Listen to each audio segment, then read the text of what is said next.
So the ones I had are probably the same that are out in the world. I was definitely, so speaking from a Protestant perspective, of course, because I think if you're thinking from an atheist perspective, there's going to be different misconceptions. But from a Protestant perspective, I mean, the M word, right? Mary.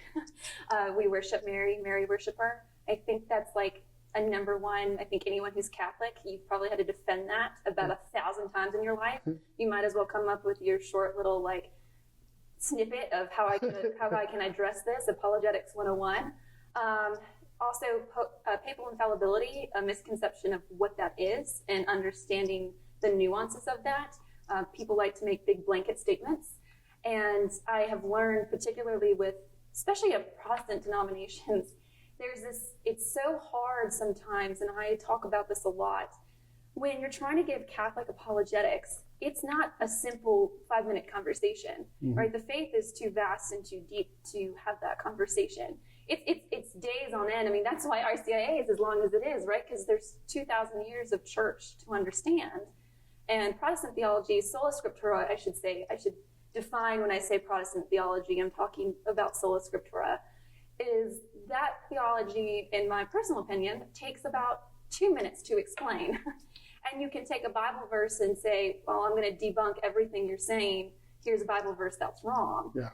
And so it's so hard to have the same conversations because you're not even on the same playing field. You're not on the same level. You have a different understanding of even what the Bible is. You both believe it's true, but so I always say that there's this misconception and you have to understand the bigger picture of where other people are coming from.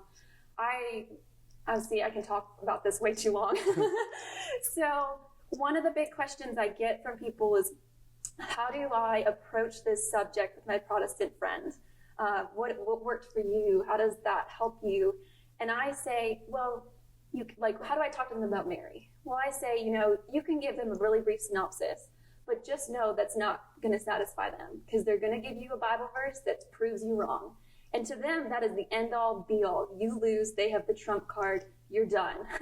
So you can't really have any more conversation about it. Yeah. So truly, I said sola scriptura, in my opinion, is the heart of apologetics with your Protestant friends. You have to address that issue before anything else can fall in line afterwards. That makes sense. I've had conversations at certain points where I'm talking with somebody and I'm talking with them about the Catholic faith, and they say, well, where's that in the Bible? It's like, well, yes, there's the scriptures, but what you start to see is how was the scriptures interpreted in the early church? Yeah. So that first 300 years, how was the scriptures interpreted then? The first 500 years, the first 1,000 years. And then I often say, sometimes I'll say, well, your position makes sense. The only challenge is it's a modern idea. Yeah. So it comes 1,600 years after Jesus Christ. And that whole view of the relationship between scripture. I'd be curious, I think it's interesting because I know we have folks who follow us at the Art of Living Well who are not Catholic. And I think also another thing we need to recapture in this society is a sense of like healthy debate. Yes. Because what I've seen a lot of times with folks is I've seen it where, if you take the view that my position is correct and I believe your position is wrong, it somehow now gets mixed up in this, like, I think I'm better than you. Yes. And I think you're a terrible person. Yep.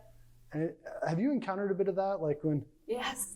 So it's the idea that someone who has a different ideology than you, that they're stupid, right? Well, how do you not see this? You're an idiot. I mean, that's what just gets thrown around all the time.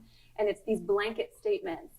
So that's another purpose of mine. So I really like to encourage understanding apologetics, truly understanding it, not just debating points that are really high level that don't get to the root cause of what it is that you're talking about. But also I give a lot of perspective on my background. I wasn't a horrendous person before I was Catholic. I got a message one time from someone, because my husband's a cradle Catholic and we were together, and she was like, thank goodness, your husband was able to put up with you. And I was like, oh, yeah. All right, well, I feel like I may need to backtrack a little bit. Maybe I pushed my message a little too hard. I wasn't a bad person. In a lot of ways, I'm still very much the same, struggling the same struggles.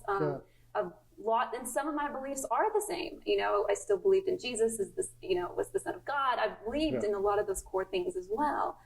So it's not this, I was bad, now I'm good. And sometimes I think conversion stories can be viewed by those who are raring to go, that that's what that is. It's like, oh, I'm so glad you got out of that darkness and that horrendousness. And I was like, I would be careful to make that leap. But it happens a lot. Yeah. And I think it comes from misunderstanding. No, I think you're right. Because one of the fascinating dynamics, like I try to approach, and you're talking about Protestantism, but I try to approach the culture in general. Yes, absolutely.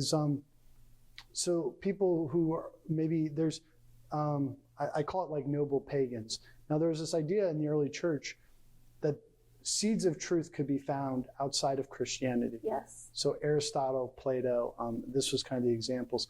And that idea of like that everything, if you're not Catholic, if you're not Christian, everything else is totally depraved. That's not really traditional Christian Catholic thought or Orthodox thought. Correct. And there is a sense to sometimes what we even find. I think we shouldn't be surprised when we find people who are atheists who have values and have some level of virtue. And of course, we all fall short of the glory of God. Absolutely. But I think that's one of the dynamics that, because I've done some of the work I've done that's a little bit controversial is talking about mindfulness or talking about stuff like this. And people want to have this view that's like, well, it's either 100% Catholic or we can't look at it at all. The problem is that's not even very St. Thomas Aquinas was into Aristotle and absolutely. So do you have any thoughts on that or? Oh yeah, I 100% agree. So, and I think if you really talk to people, I think this is where I always say context is key, and I say it probably too much, but I believe people don't just randomly believe what they believe. They're not born randomly. Social context and social construct within culture, within your immediate family. I mean, if you think about all of those, we're complex individuals. We were created to be complex. We were created to be knowledgeable and reasonable, and logic makes sense to us. And if we just, I think, took a step back and recognized that there is very intelligent people who have very valid points, particularly based on their experiences of why they may not believe in the Catholic Church. I think they're missing some points, but that doesn't mean that what they're saying is 100% you're an idiot, you're wrong, because that's just not necessarily the case. Yeah. So